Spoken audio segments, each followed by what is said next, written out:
School Resource Officer Scott Peterson, seen here in 2015, resigned rather than face suspension without pay and a pending internal investigation into what he did or did not do at the time of the high school shooting. Broward County Sheriff Scott Israel says for at least 4 minutes as the attack was ongoing, school surveillance video showed Peterson just standing beside the building rather than entering to engage the gunman, prompting outrage even from the president. He's trained his whole life. There's an example. But when it came time to get in there and do something, he didn't have the courage or something happened. But he certainly did a poor job. But if Peterson's accused of doing almost nothing, many other first responders did everything they could to find the killer and stop the carnage, and more than a week later still struggled with their emotions. Officer Tim Burton's believed to be the first Coral Springs officer to arrive on scene. Immediately I grab my rifle and I start running. An unarmed civilian school security guard met Burton, telling him where the shooting was and describing the suspect.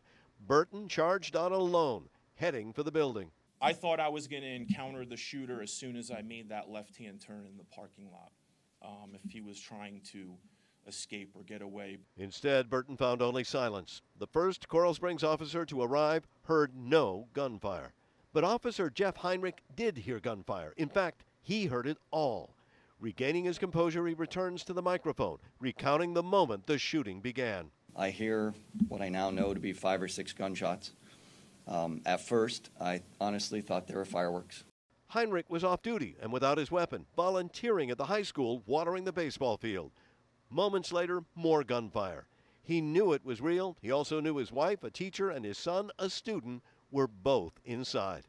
Kids started to run. Kids started to scream.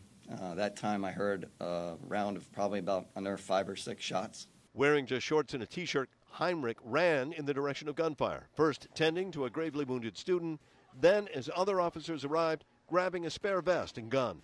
Got his gun, his secondary weapon, and we systematically cleared back towards the 12 building. Kathy Liriano also heard the horror firsthand, pouring in from panicked 911 calls, exploding into her dispatch center.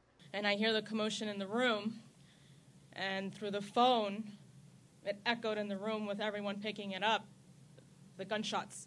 After the gunfire, a woman's voice with the words Liriano will never forget. She was a teacher, and she had told me, we have an active shooter at the school, and I have students that have been hit.